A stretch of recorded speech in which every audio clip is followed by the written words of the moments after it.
একটা কথা আছে না বাবা, ভগবান নিজ মুখে বলেছে পাপ কোনোদিন বাপকে ছাড়ে না, পাপ কোনোদিন বাপকে ছাড়বে না। এই কথাটা কোনো চলতি কথা নয়। যারা এখানে তত্ত্বজ্ঞানী, যারা গ্রন্থ পড়েন ভালো করে জানবেন, এই যে পাপ ছাড়ে না বাপকে, আমাদের বাবাটাকে, এই যে খাতা কলমে যে আমার বাবা, আমি মৌমিতা ঘোষ, আমার বাবার নাম হচ্ছে রাধেশ্যাম ঘোষ, এটা তোমার খাতা কলমে বাবা, চিরস্থায়ী নয়। জড় জগতের দেহ একটা দিতে হবে, তার জন্য জড় জগতের একটা বাবা মা, কিন্তু আসল পিতা তো নয়। এই জ্ঞান যার একবার জেগে যায়, জড় জগতের বাবা মা এটা আসল বাবা মা নয়। আসল বাবা মা যদি হতো তাহলে তো তোমারে ছেড়ে যেত না, তুমি তো সারা জীবন তাকে আগলে রাখতে পারতে, তাহলে গেল কেন তোমাকে কাঁদিয়ে রেখে?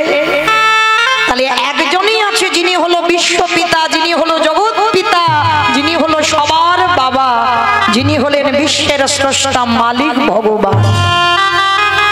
সেই ভগবানকে বাবা পাবো ছাড়েন। ভগবান মাথা পেতে নিয়েছিল বাবা পাপের বোঝা। মহাভারতে কুরুক্ষেত্রের মাঠে যুদ্ধ হলো, ভগবান ধর্মকে প্রতিষ্ঠা করবার জন্য ভগবান নিজে মাথায় কত অপরাধের বোঝা নিয়েছে। এটাই বাস্তব বাবা। তুমি যদি কারোর ভালো করতে চাও, দেখবে বাবা সেটা তোমার জীবনে ক্ষতি হবে।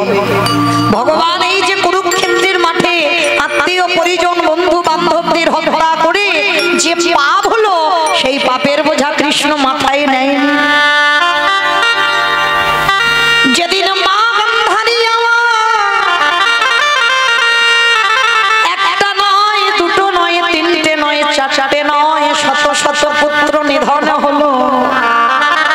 কি গো মায়েরা, আমরা যদি একটা ছেলে হারিয়ে ফেলি, আমরা ভগবানের কাছে গিয়ে কাঁদি, আর ঠাকুরের ডাকবো না, আর ভজন করবো না, আর সাধনা করবো না। আর মহাভারতে গান্ধারী একটা নয়, দুটো নয়, শত শত পুত্র তার ধ্বংস হয়ে গেল। গান্ধারী কাঁদছে কুরুক্ষেত্রের মাঠে, যখন দুর্যোধন উরুভঙ্গ হয়ে পড়ে কাঁদছে, গান্ধারী পাগলিনীর মতো ছুটে গেল কুরুক্ষেত্রের মাঠে। একটা ছেলে যেন তাকে মা বলে ডাকে। পাগলিনীর মতো যখন কাঁদছে গান্ধারী, দুর্যোধন, দুঃশাসন, একবার আমায় মা বলে ডাক। কেউ তো ডাকছে না, কারণ সবাই কারোর হাত কেটে পড়ে আছে, কারোর মাথা কেটে পড়ে আছে, কারোর ঘর আলাদা হয়ে আছে, টুকরো টুকরো হয়ে গেছে। আর ঠিক সেই সময় একজন গান্ধারীর চরণ দুটো চেপে ধরে বলল, মা। ছুটে উঠেছে গান্ধারী, কে আমায় এমন করে মা বলে চরণ দুটো জড়িয়ে ধরল। অন্ধকার তো দেখতে পাচ্ছে না ভালো করে, ওই যে মশালটা সামনে দিয়ে দেখলো দুর্যোধন মুখ ফুকে মাটিতে পড়ে আছে। গান্ধারী করজোর করে বলেছিল, খোকা, হ্যাঁ রে বাবা, তুই তো বলেছিলিস যুদ্ধ করে তুই ঘরে ফিরে যাবি, আজকের মুখ ফুকে পড়ে আছিস, তোর ভাইরা তো ওই মুখ ফুকে বলেছিল, মা, আমার একটা নয়, দুটো নয়, আমার 99টা ভাই ধ্বংস হয়ে গেছে। খোকা, কে করেছে?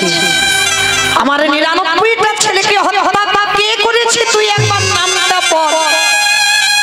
বলবো বলবো বলেই তো আমি এখনো বেঁচে আছি মা, কারণ আমার ইচ্ছা আমি মরার আগে।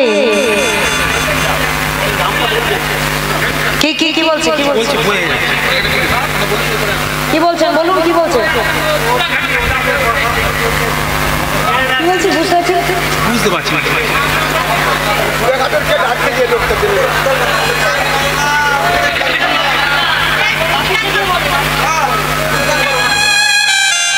নিতাই গৌর কৃষ্ণ প্রেমানন্দে হরি বল। দুর্যোধন বলছে, মা বলবো বলেই তো আমি তোমাকে এখানে এনেছি, বল বাবা সে কে? গান্ধারী বারবার জিজ্ঞেস করছে। বাবা গান্ধারী কিন্তু ভালো করে জানতো তার 99টা ছেলেকে কে ধ্বংস করেছে, কারণ গান্ধারী তো যেমন তেমন মা নয়। গান্ধারীও নিরজনে কৃষ্ণ ভজন করত, সেটা আসলে নয়। কারণ যুদ্ধে যাওয়ার আগে গান্ধারী মা কৃষ্ণের প্রতিচ্ছবিটা নিয়ে কেঁদেছিল, কৃষ্ণ আমার 100টা ছেলের মধ্যে একটা ছেলেকে অন্তত মা বলার জন্য রাখিস। তাহলে গান্ধারী কৃষ্ণ ভক্ত, যেটা সবাই বুঝতে পারে না। তো দুর্যোধন বলছে, মা তোমার 99টা ছেলে, আমার 99টা ভাই, তারা যে বধ হলো সে তো অন্য কেউ বধ করেনি। মা গান্ধারী বারবার বলছে, খোকা তার নামটা বল। গান্ধারী কিন্তু জানে সে কে, তবু বলছে তুই নামটা বল। কেন? এটাই তত্ত্ব।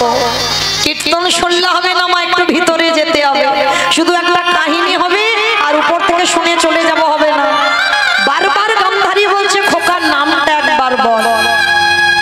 সেই যে বাবা মনে পড়ে না, রাধারানী যখন মথুরার হাটে বিকি কিনে যাবে, আর জটিলা কুটিলা বারবার বলছিল বড়াই বুড়িকে, বুড়ি মা বউ নিয়ে যাচ্ছিস যা, কিন্তু যেন তার নাম করিস। তা বড়াই বুড়ি বলেছিল তার নাম, সে তারটাকে নামটা বল। কারণ ওই কৃষ্ণ নাম উচ্চারণ করবে না। কেন? আর বড়াই বুড়ি বলেছিল আমি বলিয়ে তবে ছাড়বো। বারবার বুড়িমা বলছিল না, আরে কার নাম, তুই নামটা একবার বল। বারবার বলছে ওই জটিলা কুটিলা তার নাম, তার নাম। বড়াই বুড়ি জেনে যেন না জানার ভান করেছে, আমি বলিয়ে তবে বউকে নিয়ে ঘর থেকে যাব। শেষে বিরক্ত হয়ে জটিলা কুটিলা বলেছিল ওই কৃষ্ণের নাম। তাহলে একবার কৃষ্ণ নাম যদি জিহ্বায় উচ্চারণ হয়, কোটি কোটি জন্মের পাপ সব দূরীভূত হয়ে যায়। যার জন্য গান্ধারী মনে মনে ভাবলো ছেলে তো মরবে, কিন্তু মরার আগে আমি যেন একবার কৃষ্ণ নামটা বলি, ওর প্রাণ যায়। যার জন্য বারবার গান্ধারী বলছে, খোকা তুই নামটা একবার বল। বলবো বলবো মা বলবো, কিন্তু জানো আমি মরার আগে তোমাকে একটা কথা বলে যা। মহাভারতে যারা যারা পড়েছে, মহাভারতে সবার চরিত্র ভালো, শুধু দুর্যোধন একার চরিত্র খারাপ। ভালো করে ভেবে দেখেন তো বাবা, সত্যি কি দুর্যোধন খারাপ ছিল? 18টা দিন সাক্ষাতে ভগবানকে দর্শন করেছে। তাহলে যে সাক্ষাতে ভগবানকে দর্শন পায়, কি গো সে খারাপ বলে মনে হয়? আজকের সেই দুর্যোধন বলছে, জানো মা ওরা 5 ভাই যুধিষ্ঠির, ভীম, অর্জুন, নকুল, সহদেব, এই জগতে ওদের নামে সবাই নাম রাখে। অনেকের নাম যুধিষ্ঠির হয়, অনেকের নাম ভীম হয়, নকুল, সহদেব, অর্জুন হয়। বলো তো মা, দুর্যোধন নামটা রাখতে ভয়ে কেঁপে ওঠে না বুকটা? দুর্যোধন নামটা শুনলেই যেন বুকটা কেঁপে ওঠে। আজকের কুরুক্ষেত্রের মাঠে গান্ধারীর সামনে দুর্যোধন বলল, মা ভালো করে ভেবে দেখো তো মা, জন্মাবার সঙ্গে সঙ্গে কি সবাই খারাপ হয়? জন্মাবার পরে বাবা সবাই হয় অমৃত সপুত্রা, ভগবানের সন্তান। তার বিবেক বুদ্ধি কিছু থাকে না, তাকে যেমন করে গড়া হয় সে সেমন গড়ে। জানো মা, আমি যখন ছোটবেলায় খেলতে যেতাম, আমার বন্ধুদের মারা বলতো আমি নাকি ভালো ছেলে নয়।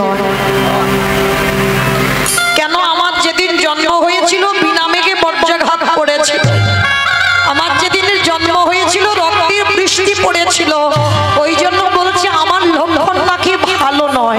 আচ্ছা মা, কে খারাপ করলো আমার? আমি ছোটবেলা থেকে জেনে গেলাম আমি খারাপ, আমি ভালো নয়।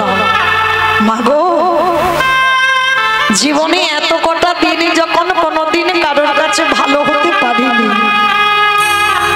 আর মরার আগেও আমি কারোর কাছে ভালো হতে চাই। তবে আজ আমি তোমাকে শুধু একটা কথা বলি মা, মহাভারতে কি সব চরিত্র ভালো ছিল? ওই যে একটা ছোট ছেলে মনের মাঝে গুরুদেবের মূর্তি তৈরি করে অস্ত্রবিদ্যা শিখেছিল, বলো মা ছেলেটার কি এমন ভুল ছিল? গুরুদেব কি করলো? দক্ষিণা স্বরূপ যখন বুঝতে পেরে গেল অর্জুনের থেকে বড় বীর হয়ে যাচ্ছে, আর দক্ষিণা স্বরূপ তার বৃদ্ধ আঙুলটাকে কেটে নিয়েছে। বলো তো মা, মহাভারতের থেকে তারা সবাই ভালো কি মা? বুঝতে পেরেছেন ছেলেটাকে? একালব্যর দক্ষিণা স্বরূপ বৃদ্ধ আঙুলটা কেটে নিয়েছিল। তো আজকের কুরুক্ষেত্রের মাঠে দুর্যোধন বলছে, বলো মা তারা সব মহাভারতে ভালো হলো, আর একা দুর্যোধন শুধু খারাপ হয়ে গেল। তবে মা আমি মরার আগে তোমাকে একটা কথা বলে যাই, যার জন্য তোমার 99টা ছেলে আমিও চলে যাব, 100টা ছেলে ধ্বংস হবে, কথা দাও তাকে তুমি ছাড়বে না? গান্ধারী বলছে, খোকা তুই নামটা একবার বল। বলবো, কিন্তু তুমি কথা দাও তাকে তুমি ছাড়বে না। কথা দিলাম বাবা আমি ছাড়বো না, কিন্তু নামটা তুই বল, আমি বুঝতে পারছি না। জানো মা, আমরা দুপক্ষ মাঠে খেলতে নেমেছিলাম, ওরা ছিল 5 জন, আমরা ছিলাম 100 জন। আমাদের দুপক্ষকে খেলাবার জন্য একটা রেফারির প্রয়োজন হয়েছিল, যে খেলা চালনা করে। আর জানো মা, সেই রেফারিটা এক পক্ষ হয়ে আর এক পক্ষকে হারিয়ে দিয়েছে। গান্ধারী সব বুঝতে পারছে, তবু বলছে খোকার নামটা বল। বলবো মা, নাম বলবো বলেই তো এখন আমার প্রাণ আছে। আমার প্রাণটা যাবার আগে আমি তোমাকে নামটা বলে যাব। তবে কথা দাও তুমি আমার মৃত্যু সজ্জায় তুমি তাকে ছেড়ে দেবে না? গান্ধারী বলল, না খোকা আমি তাকে ছেড়ে দেব না, তুই নামটা বল। তখন দুর্যোধনের শেষ সময়, অসহ্য যন্ত্রণা, অসহ্য জ্বালা। কারণ বাবা যে যেভাবেই মৃত্যু হোক জ্বালাটাকে পেতেই হবে, মৃত্যু জ্বালাটাকে পেতে হবে, যে যেভাবে মরুক। আমি যদি গাড়ি অ্যাক্সিডেন্টে মরে যাই, আমি যদি কীর্তন গাইতে গাইতে মরে যাই, আমি যদি অসুস্থ হয়ে মরে যাই, যে যেভাবে মরে যায় যন্ত্রণা কিন্তু পেতে হবে। 3টে যন্ত্রণা।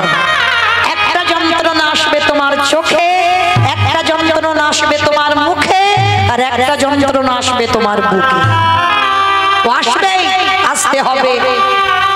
কারণ দেখবেন বাবা, কোন সুস্থ স্বাভাবিক মানুষ যদি মৃত্যু শয্যায় পড়ে, তার পাশে বসে থাকবে, বুঝতে পারবে মৃত্যু যন্ত্রণাটা কেমন।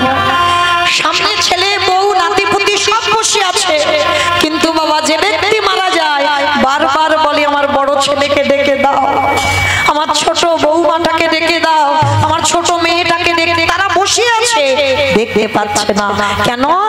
ভগবানের অভিমান হয়। এতদিন তো ওদের দেখে গেলি, আমাকে দেখবার কথা ভাবলি না, আমাকে জানবার চিন্তাও তোর মনে এলো না। আজকে যাবার সময় হলো, আর এখনো তুই তাদেরকে ডেকে যাচ্ছিস। চোখে পর্দা ফেলে দিল, দেখতে পাচ্ছে না। এইবার জম্বু দেশে বাবা বুকে চেপে বসে, মৃত্যুর সময় বুকের যন্ত্রণা, আর এত যন্ত্রণা হয় তুমি কাউকে যে বলবে বলার ভাষা পাবে না। তোমার ওই কফ থুতু এসে গলাতে আটকে দেবে। শুধু মৃত্যুর সময় ওই গলা থেকে একটা আওয়াজ বের হয়, শব্দটা প্রতিধ্বনিত হয়। ভগবান তখনই হাসে। যে ব্যক্তি মারা যায় হাসে কেন? ওরে সারা জীবন কত আবোল তাবোল বাচাল বলিতে পারো, তাহার ভিতরে কি একবারও কৃষ্ণ বলিতে পারো? বদনের ভাষা কেড়ে নিলা। যে হৃদয়ে সাধুগুরু বৈষ্ণব আলিঙ্গন করার কথা, যে হৃদয়ে বৈষ্ণব পদধূলা নেবার কথা নিলি না জীবনে, বুকের যন্ত্রণা দিলা। যখনই বুকের যন্ত্রণা দিল,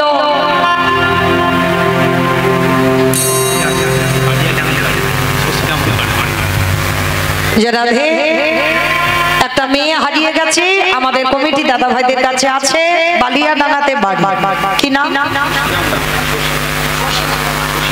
শশীনা মন্ডল। তো যদি তাদের বাড়ির কেউ থাকে আমাদের কমিটি দাদা ভাইদের সঙ্গে একটু যোগাযোগ করেন। ওখানে রয়েছে ছোট্ট মেয়েটা, বালিয়া ডাঙায় বাড়ি। নিতাই গৌর প্রেমানন্দে হরি বল হরি বল হরি বল। সেই গান্ধারী মা বারবার বলছে খোকা তুই নামটা বল। যখন বারবার বলছে নামটা বল নামটা বল, মৃত্যু শয্যায় পড়ে দুর্যোধন মৃত্যুর আগে প্রাণটা যাবার আগে বলল মা সেটা অন্য কেউ নয়, যার নাম হলো কৃষ্ণ। কৃষ্ণ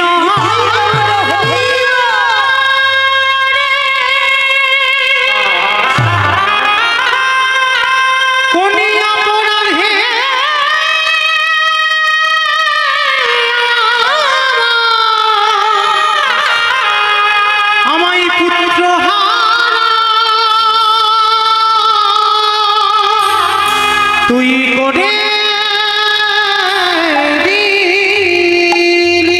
কৃষ্ণ মৃত্যু হয়ে গেল দুর্যোধনের।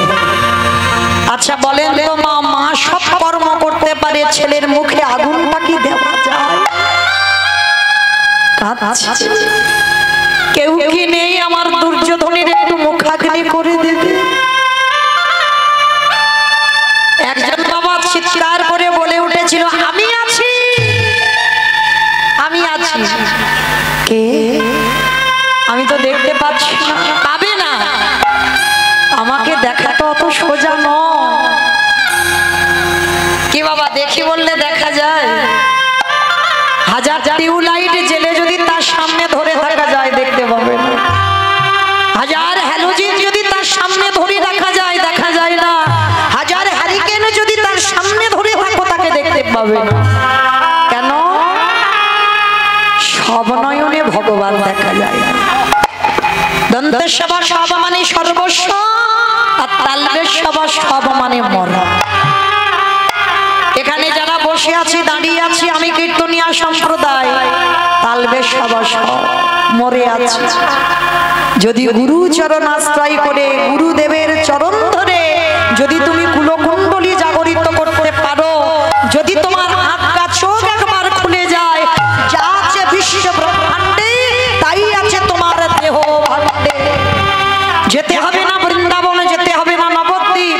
তুমি যদি নিজেকে চিনতে পেরে যাও তুমি কে, তাহলে তুমি ঘরে বসে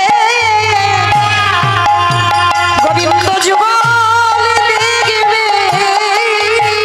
যদি নিজে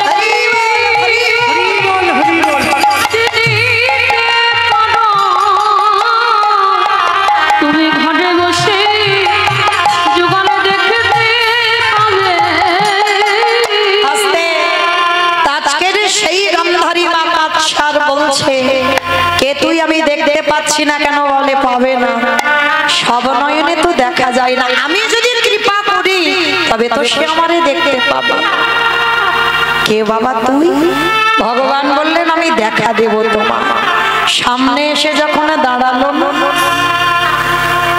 দেখে না স্বয়ং ভগবান আমার দাঁড়িয়ে আছে। কৃষ্ণ গরে আমার 100টা ছেলে দিলি বটে, একটা একটা করে আমার কোল থেকে কেড়ে নিলি, কিন্তু কৃষ্ণ রে পারলি না আমার একটা ছেলেকে রেখে দিতে। পিসি শুধু শুধু আমার দোষারোপ চাপাচ্ছ, পাপের শাস্তি তো পেতেই হবে। তুমি অপরাধ করেছো, সে অপরাধের শাস্তি তোমার পেতে হবে। তা সেদিন আমার গান্ধারী মা কেঁদে বলেছিল কৃষ্ণ রে আজ যেমন আমার কুরু বংশটাকে তুই ধ্বংস করলি,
রাধে রাধে। আজ নদিয়ার চাঁদ আমার আসে লক্ষ যদি আমরা ভ্রমণ করে এই 4 লক্ষ বার সাধের মানব জন্মে পেয়ে আমাদের আসা যাওয়া শুধু সার হয়ে গেল। আমাদের কারোর কৃষ্ণ ভজন হলো না। তাই আজ চৈতন্য মহাপ্রভু জগৎবাসীকে শিক্ষা দিলে ওরে জগতে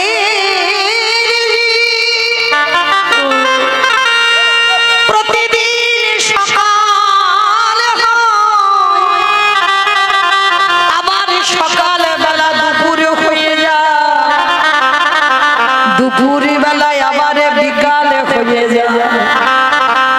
ভালো করে মিলিয়ে দেখবেন বাবা, আজকের আমাদের যাবার পালা, তাই না? আসার পালা হয়ে গেছে।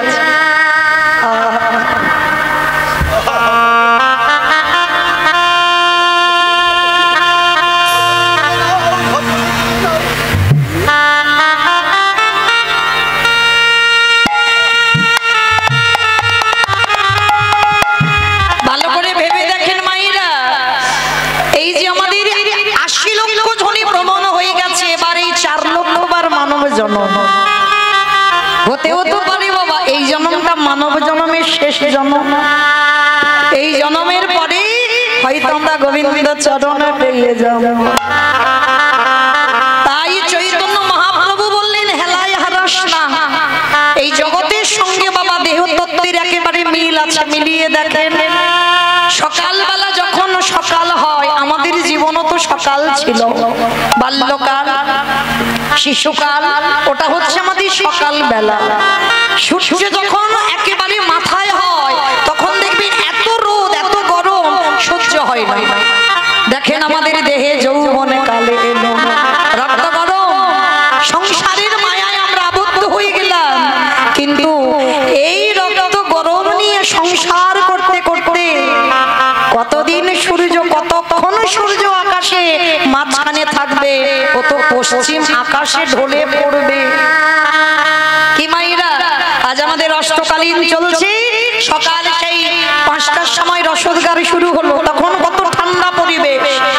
দেখেন সেই ঠান্ডা পরিবেশ দুপুরবেলা কত গরম হলো, সেই গরম গড়িয়ে এবার বিকালবেলা সূর্য ডুবে গেছে। দেহতত্ত্বের দিকে তাকিয়ে দেখে জীবনের বাল্যকাল হলো সকালবেলা, যৌবনে কাল হলো দুপুরে বেলা। এইবারে চেয়ে দেখো কতদিন রক্ত গরম থাকবে, এবার তো রক্ত ঠান্ডা হবে। এইবার আমাদের পড়ন্তি বেলা, এইবার সূর্য পশ্চিমী আকাশের কোলে ডুবে যাবে। মহাপ্রভু বললেন কলির জ্ঞানন্ধজি, চেয়ে দেখে আমাদের আয়ুর সূর্য ডুববো ডুববো, কখন যে কার সূর্য ডুবে যাবে কেউ জানে না। তাই তোদের হাতে ধরে বলি, পায়ে পড়ে বলি, সময় থাকিতে থাকিতে কৃষ্ণ ভজিবার তরে সংসারে আয়ন মিছে মায়ায় বদ্ধ হয়ে বিপিক সম হইল।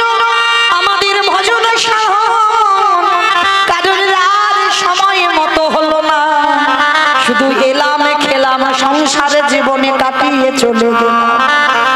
কৃষ্ণ ভজন হলো না মিছে মায়ায়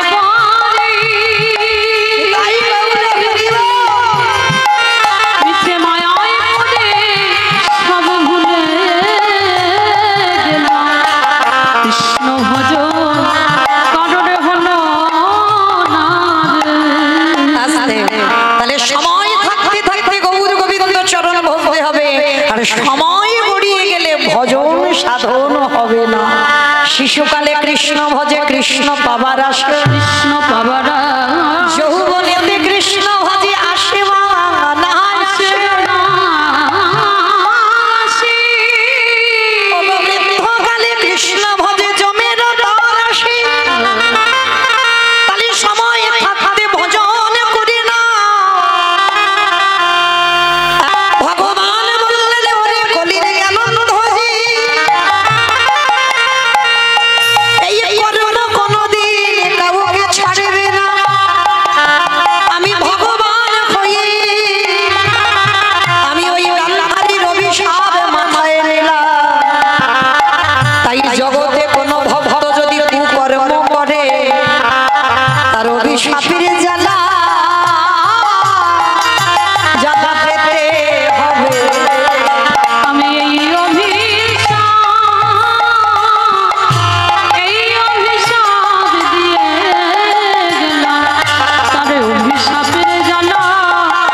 জানাচ্ছি বাবা, কারণটা কি জানো? জগৎকে শেখাবার জন্য আমি আচরণ করে যেমন শেখাচ্ছি, তোরা আমাকে দেখে শেখ।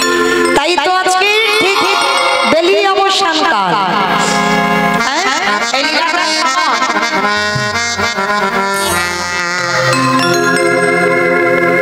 তাই আমার চৈতন্য মহাপ্রভু বলছে কি জানো? খেলয়ে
মানে আগাছা কুগাছা হবে যে ব্যক্তিকে রাখা হয় মাইনে দিয়ে, আগাছা কুগাছা পরিষ্কার করে দেয়, ফুল গাছে জল দেয় যাতে ফুল গাছ ভালো হয়, ভালো ভালো ফুল হয়, সেই ফুল গোবিন্দ সেবায় লাগে।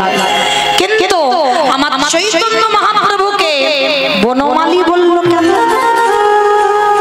করে কলির জ্ঞান অন্ধজি এই বাহ্যিক জগতের মালি ফুলের আগাছা কুগাছা পরিষ্কার করে, কিন্তু আমার গোটা বন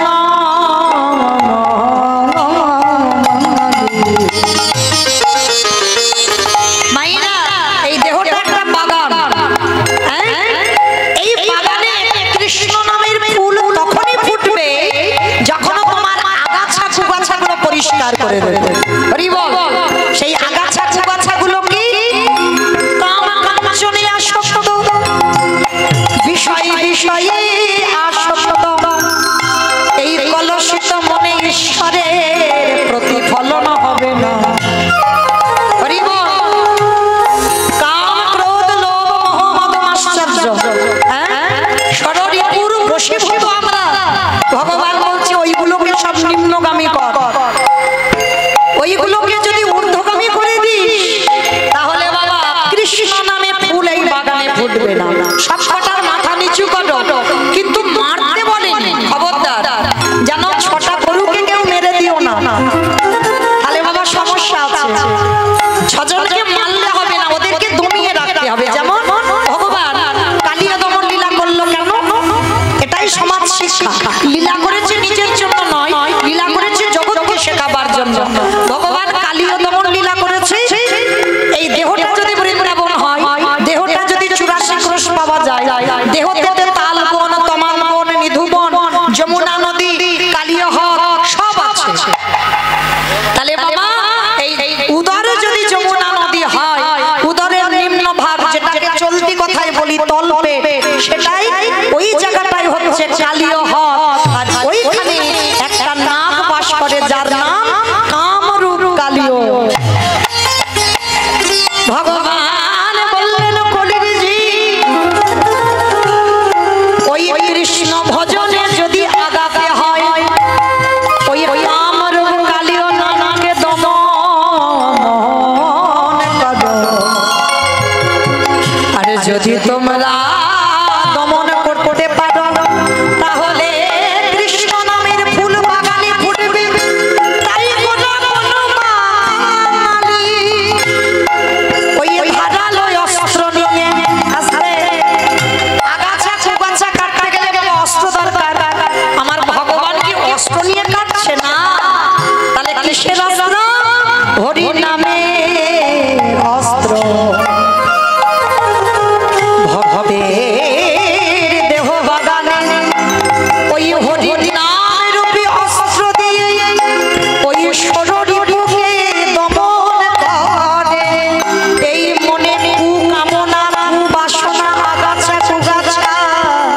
ছিটে দেয় আমার গোটাকে ওই জন্য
কিন্তু এখানে এই হরি নামের খেলায় যারা নামে এই খেলায় কি হয় জানো এই খেলার নিয়মটা কেমন জানো এই যে আগে হয়ে গেল না আমি আপনাদের চরণে অনেক ছোট অনেক কনিষ্ঠ অনেক জায়গা যাই তো কীর্তনে বলে মৌমিতা মোবাইলে যেন অনেক বয়স্ক বয়স্ক মনে হয় হ্যাঁ অনেক মানে অনেক যেন বয়স কিন্তু না কারণ ওগুলো তো ক্যামেরাতে দেখা হয় ওই রকম হ্যাঁ আপনাদের চরণে অনেকের থেকে হয়তো জ্যেষ্ঠ হব অনেকের থেকে বড় হব আবার অনেকের চরণে আমি অনেক ছোট কিন্তু এই হরিনামের খেলা এই খেলাতে বাবা সেটা ভাব থাকে না ওগো পিতা ধরে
সবাই অঙ্গে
Shadi